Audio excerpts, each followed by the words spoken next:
नमस्कार। मैं ललित प्रजापति और अजित पवार चूँकि अब हमारे बीच नहीं हैं, उनकी सियासत के, उनके व्यक्तित्व के अलग अलग पहलुओं से हम आपको बता रहे हैं। क्या और पड़ताल कहाँ तक पहुँची है, ये अपडेट्स भी लगातार आप तक पहुँच रहे हैं।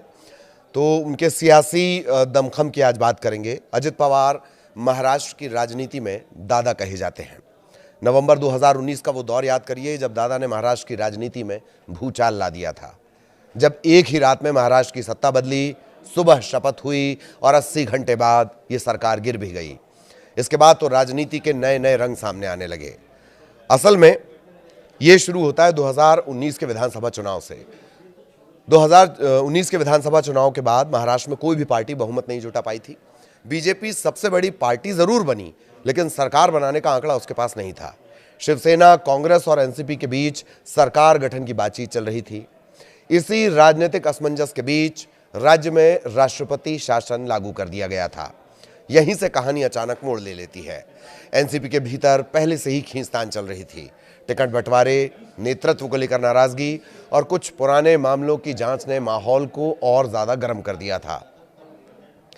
अजित पवार को लगने लगा था कि पार्टी में उनकी भूमिका को वो अहमियत नहीं मिल रही है जिसके वो दरअसल हकदार हैं। 22 नवंबर की देर रात पर्दे के पीछे तेज हलचल शुरू होती है। अजित पवार ने तब के राज्यपाल रहे भगत सिंह कोश्यारी को समर्थन पत्र सौंप दिया। उस समर्थन पत्र के जरिए उन्होंने दावा किया कि एनसीपी के सभी 54 विधायकों का समर्थन उन्हें हासिल है।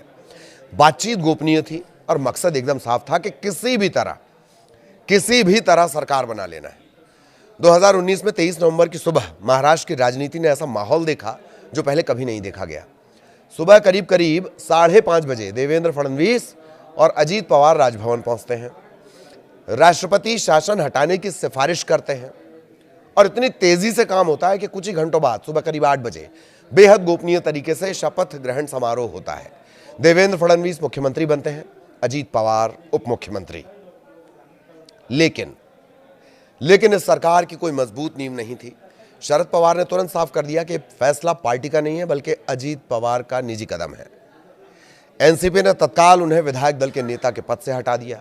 दूसरी तरफ कांग्रेस, शिवसेना और एनसीपी ने अपने विधायकों को एकजुट करना शुरू कर दिया।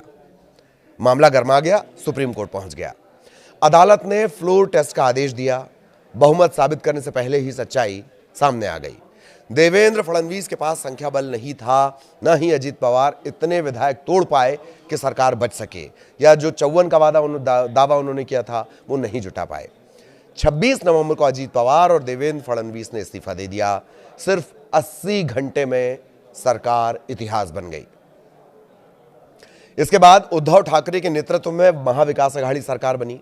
अजीत पवार कुछ समय बाद फिर से एनसीपी में लौट आए। पवार परिवार के भीतर रिश्ते संभालने की बहुत कोशिश हुई।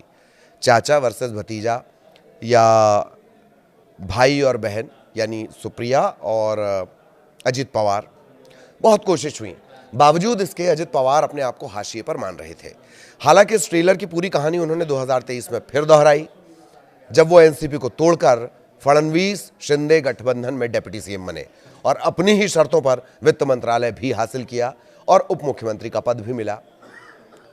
इस बार दादा पूरी तरह से तैयार थे। इसके बाद दादा की राजनीति के अलग रंग बाकी थे। ये फूट सिर्फ पॉलिटिकल नहीं थी, ऐसा लगा कि परिवार भी टूट गया। एनसीपी के सिंबल को लेकर विवाद भी हुआ। आखिरकार अजित पवार यहां भी जीते। चुनाव आयोग ने घड़ी, जो 1999 में बनी राष्ट्रवादी कांग्रेस पार्टी का चुनाव चिन्ह था, चुनाव आयोग ने अजित पवार को वो सिंबल दे दिया।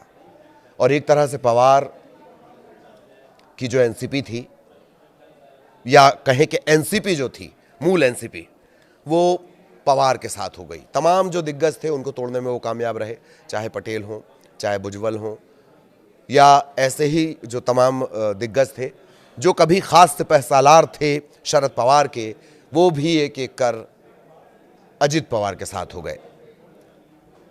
सियासत में इस पर बहुत सारे सवाल उठाए जा सकते हैं, बयानबाजी में इस पर सवाल उठाए जा सकते हैं, पर सवाल अगर नहीं उठाए जा सकते तो अजित पवार के संगठन कौशल, महाराष्ट्र में उनकी बेहतरीन पकड़, कुशल प्रशासक की उनकी भूमिका, जो निर्विवाद रूप से अजित पवार में थी,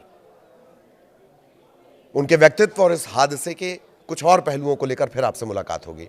नमस्कार।